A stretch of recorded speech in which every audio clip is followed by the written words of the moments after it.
Welcome to the first in Tribes tournament. This is the finals. We have FlowingJuffowup on the left versus Heron Crane on the right. I am PopePius. And I am the smug-looking Vero. So, both of these players, not only have they gone through tough competition to get here, they've both met each other before. So this is a rematch, and it'll be interesting to see how they adapt in a second time. So we see Flowing bringing the insects. This is a very aggressive team, while Heron is bringing his reptile team, which seems to be focused on the enlightened passive, sharing buffs between his teammates. Yeah, the reptile team definitely has more sustain compared to other other similar teams without like a traditional healer. I mean, Nikki does fill that role, but the fact that there's two sources of multi regen from both Nikki Nanka and Ninki means that it has enough passive healing to where if the insects can't just bust through them really fast, then they will be able to outlast them. Heron Crane getting the first turn here. Able to set up some buffs and almost take out the Magma Moth. It barely survives, and it'll be able to hopefully launch a counterattack, but you see big dodge percentages on all of Heron's monsters. Now, part of that is because of a blind stack, but even once that's cleansed, Flowing will have a difficult time hitting his targets.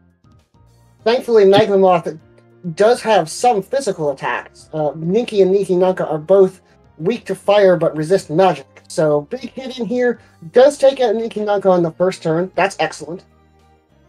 Yeah, very weird start. I was not expecting Ninki to be an attacker and almost getting rid of Magma Moth, or for Magma Moth to just so easily and take out Nikki Nanka through all that dodge chance.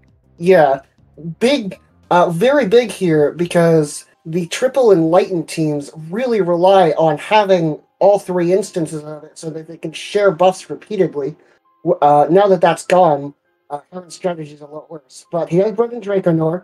Beetlord and Glowdra on Flowing's side are both weak to Earth, so Nor might be able to make something happen, and also synergizes well with Blind. With Magma Moth being so low on health, it's definitely going down here. Alright, able to get it with a second attack, which means Draconor now has a free turn, basically, to pressure either Beetlord or Glowdra with a powerful Earth attack. It's not going to look good for Flowing in this situation. Looks like it wasn't Shadows really grasp 7 stacks of Blind, and while Glowdra is a support and doesn't care that much about damage, it does need to hit in order to apply most of its passives. Yeah, I was not expecting Draconor to do so little damage, but 7 blind stacks is really good off of just single Shadow Grasp, which only has a 15% chance to apply a blind stack on each hit. Heron brings in his Blade Widow, an interesting monster in a primarily magic-focused team, but Blade Widow, having Brawn over Brains, is able to get might stacks from all this sorcery application. And Leaf Slash, unable to be dodged and hitting Azrak super effectively. Just knocks barely it out. missing. Azrak barely survives. Hey, dang, that's gonna really slow down Flowing. Unfortunately, Blade Widow is very frail, and so for it to come in and not get a kill is very unfortunate. Yeah, he basically spent a whole turn trying to set up that kill, and not getting it means that turn was basically wasted. And here you see Soul Beam from Draconor cuts down Blade Widow very quickly. And once again, we see Ninki attacking last and doing quite significant damage. Almost taking out Glowdra, which is really surprising. Ninki does have 2 nodes of Cascade, which definitely makes its damage output a lot better. I've never seen it really played in that sort of role before, though. Yeah, we do see Spinner here. Normally an excellent damage dealer, but this isn't really the matchup he wants. Spinner's big area of effect attack is Sticky Web, and 2 of Heron's monsters resist it. So, looking over his options, he could almost certainly get 1 kill here, but with how far behind in monsters he is, he kind of needs more than that. Unfortunately, Glowdra is about to go down, and Beetlord Glowdra is a really great core to the team, and if that can go down along with Spinner to Draconor's Shadow Grasp, okay, never mind. It will not. Does go for the fiery stabs. Spinner does not lack for damage, but I worry that he'll be taken out on the counterattack, and then Flowing won't really have any monsters that can deal damage. Yeah, it depends if Heron Crane can turn this around with some way to get rid of both Spinner and Glodra at the same time. Heron brings in a monster we don't often see, which is Kangamato. Kangamato looks like he's using it to build combo here. Yeah, Kangamato has a good amount of debuff on hit passives along with proliferate, so it is quite good at building up combo. Spinner barely surviving the Shadow Grasp. Ninky could either go for Glodra, assuming that a poison stack will kill, which it might, or it could play safe and finish off the Spinner. It does decide to play safe and finish off the Spinner. Probably the best play here. Preston has advantage. If he loses a monster because of that play, then he still has Silent Hammer in the back. And now, Argiop, we've seen it do a lot of work. It's an excellent support, but here it's being called on to be the team's damage dealer, and I'm not sure if it can rise to the occasion. Argiop does have a surprising amount of damage output. It has really high base attack and magic, quite a few extra procs. It has a few random damage passives, so I wouldn't underestimate it, especially looking at those damage predictions. Especially with 5 stacks of sorcery. Almost takes out Kangamato. Unfortunately, the regeneration heals it out of poison range. Yeah, and it missed like 3 of those hits. Kangamato able to retaliate, building up some debuffs. And a lot of combo. 3 stacks of armor break is going to be quite significant. Yeah, at this point, Heron Crane's just going all in on taking out Argiop, because once Flowing's down to 2 monsters, he can't really win from there. Yep. So, used all of his attacks, but was able to take out the Argiop. And now, Flowing is down to just Beetleoid Glodra, who can't really do damage on their own. Yeah, especially with all the passive healing that the Reptiles have, this match is over, and Heron Crane's got it from here. Yeah. Wow, just to rub salt in the wound, missing almost all of those attacks.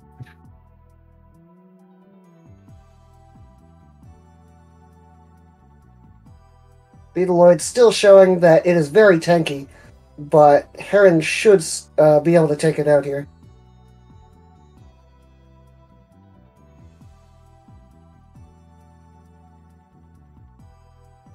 And Beetleoid is down, and Flowing will concede game 1. So game 2, important thing about the top cut, you can't use the same tribe again. So Heron has won with his reptiles. He'll not be able to use reptiles again. Flowing is bringing back the insects as Heron brings in his spirits. Yeah, it's important to specify that the winner can't use the same tribe again. Yes. Flowing gets first turn, and that's very important in this team. He has 1 monster that has an attack that can't be dodged and is super effective against Heron's entire dodge lineup. And he needs to make use of it right now.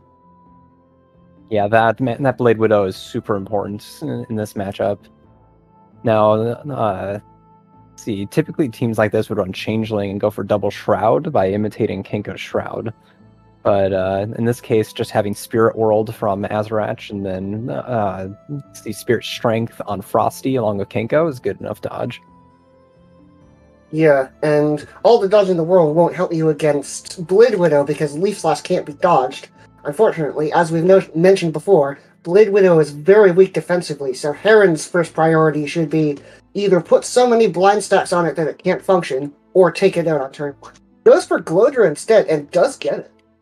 That is quite surprising. Now, Blade Widow does have 3 might stacks on it right now, but 5 blind stacks. So it really depends here if Blade Widow can get a kill through those blind stacks, since the insects have no way to remove those negative stacks. Yeah. Ooh, looking for it, does not get it. I should mention, while Leaf Slash can't be dodged, Blind counts as a separate source of evasion, so it will work even on attacks that can't be dodged. Blind makes you miss, whereas Leaf Slash can't be dodged. Missing and dodging are separate mechanics in this game. Yes.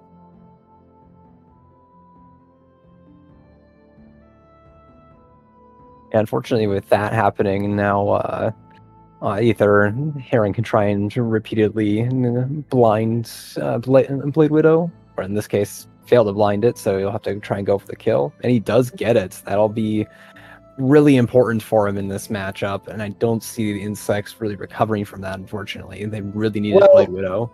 Yeah. Magma Moth does have one move that can't be dodged. It's Tornado Ultimate. So if he can build up just a ton of combo and damage, he might be able to pressure with that, especially since Frosty is weak to it. But right now, the damage previews for it aren't looking good. You can see Flowing is looking at it. He knows that that's his best chance at putting out some damage. Argeo also has Sticky Web, and those tether stacks help against dodge as well, but we don't see that much damage here.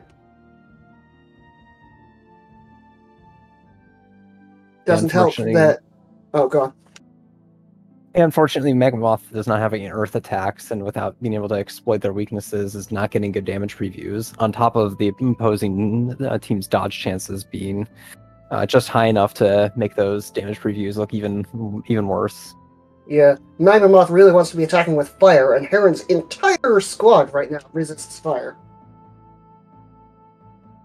Yeah, from here, I think this is going to be a quick end to the insect team, unfortunately. Yeah, Spirits is unfortunately one of Insect's poorer matchups, because they really rely on hitting to proc different effects and make their monsters better, and Spirits can stop them from doing that. Typhoon Cut from Konko does take out Magma Moth, so Flowing is down to his last, which is Spinner. Does have the ultimate from Beetleoid, so he's able to buff him up. And Spinner does have Earth attacks. Spinner will probably be able to get a kill here, but unfortunately, as with a lot of the insects here, they're kind of glass cannons, so he really needed to be getting kills the whole way along as he was going through all his glass cannons, and he just hasn't been getting that. Yeah, if Spinner could have gotten a full team wipe with a Sticky Web, this might have been okay, but he does look like he'll be able to get a kill with Poison Bomb, but he's down in monsters right now. Does take out the Konko, that's good. Yeah, but Lion can definitely kill Spinner here. Full offense from Frosty, giving it some buffs. Lion has so many passives that support buffs, getting quite a bit of damage for each one. And there's the Jewel Blast. Spinner actually does survive that field passive, helping out with his dodge. So he has one opportunity here. He needs to take out this Lion, since that's Heron's last real damage. Spinner does not have the wind damage that Lion is weak to, though. Yeah, he does have an ultimate, though. Dark Shroud does look promising, but Spinner has quite a few blind stacks. So this is going to be close. If none of the blind stacks make it miss, and if it crits every hit... Ooh, that looks good! Alright, Dark Shroud does take out the Lion. Heron is out of damage dealers, but he has two of the best buffers in the game and an Azarak. So maybe he can turn this Azarak into a damage dealer. Yeah, I wouldn't underestimate Azarak's damage.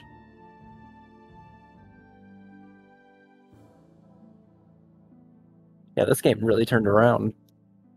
Yeah. Encapsulate, shielding out the Azarak, but let's see if it can take out Spinner. Ooh, the burn does that takes it out. That is probably game over. Dang, that was really close. Unless Argeo gets a really good kill here, and yeah, the game's over. Yeah. If Spinner had survived, it might have been able to take out at least Thanatos and maybe also Frosty, but with it gone, Flowing loses his combo and his damage dealer, and from that point he just loses. Yeah, action economy is king. Having 2 actions compared to your opponent's 3 is a pretty surefire way to lose, especially when combo makes every turn exponentially better than the previous one. So, Argeo able to show how tanky it is, taking hits from all of Heron's monsters, but has 4 stacks of blind, so I struggle to see how it's going to pressure the enemy. I'll probably just keep building up tether stacks. Here comes the first stack of Infinity. Let's see if this is enough to allow Heron to take out one of Flowing's monsters. Yeah, each stack's 25% extra damage, so that should eventually give the win to Heron Crane. And Thanatos, this one has Shadow's Grasp. You don't always see them running any attacks at all, but having Shadow's Grasp is excellent in this instance because it's able to participate a little bit in the damage and keep those blind stacks on.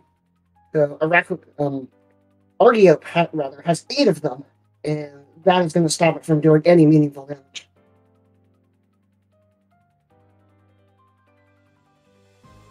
Argiope shredding all of those buffs.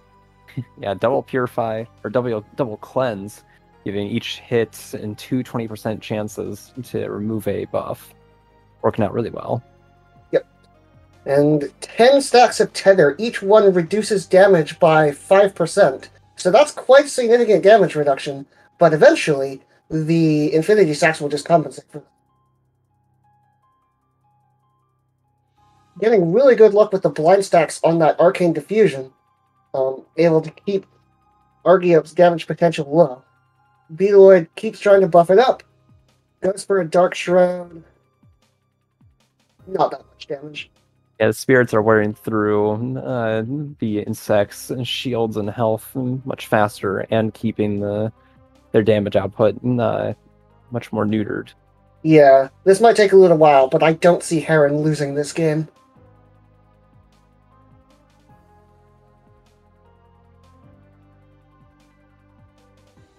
Flowing, considering his options. You also... Beetleoid doesn't have, like, a whole bunch of charge stacks, which you sometimes see on it at the end of a long game, where it gets a whole bunch of them for applying buffs. So sometimes you can see Beetleoid pull out the surprise kill. Don't think we'll see it this game.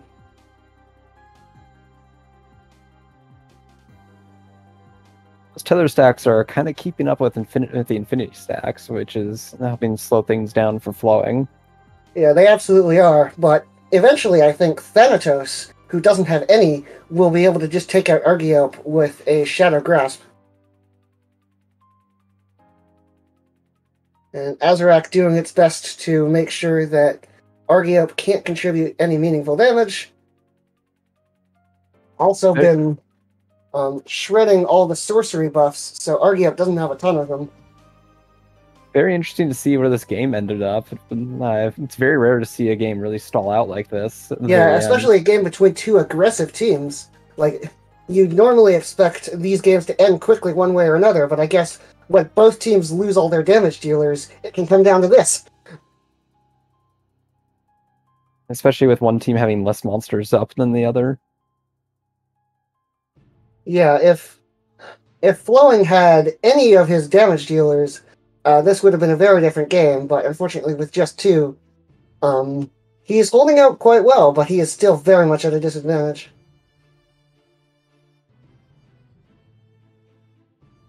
We're starting to see those Infinity stacks are starting to pile up, and we're seeing better damage previews from this Argiope. I wonder if it might be a better move to kind of ambush the Thanatos. It's weak to all magic attacks. So, eventually, Argiope will be able to just take it out in one hit. Thanatos is very frail. In this case, with Thanatos having both full shields and health, I doubt that Argiope would be able to take it out one hit, especially with those blind stacks. Probably not. And we do see... It does look like Flowing is considering attacking with his Beetleoid. Unfortunately, the damage previews for it don't look that great. Maybe... no, does, in fact, just buff up the Argiope once again. That Slingshot preview is actually looking very good. Pretty big damage there. Heron might not be able to get Azarak back up to full shield. Those tether stacks are really keeping up with the infinity stacks, though the infinity stacks are climbing up there. Yeah, which is very surprising. Like, this is 7 stacks of infinity, and you see Heron finally starting to make use of it with his other monsters. We see the Shadow Grasp from Thanatos takes out Beetleoid, and that is the end of the game. Even after all that, not much damage to the Argiope. But this is going to be a miracle if he comes back from this one. That Slime Shot preview is not looking bad. Argeo does have lifesteal. Oh, it really needed to kill an Azarach. That's going to be game there. If you could have killed Azarach there, it's possible it's self-sustain due to having all those infinity stacks. And infinity stacks would make make its lifesteal heal it for more, and it could possibly outlast the two supports. Unfortunately, not happening this game. Heron is able to clean it up. Heron down to his last team, which looks quite significantly different from the other two. He's using Occult, while Flowing goes back to Insects. Decides not to run any of his other teams.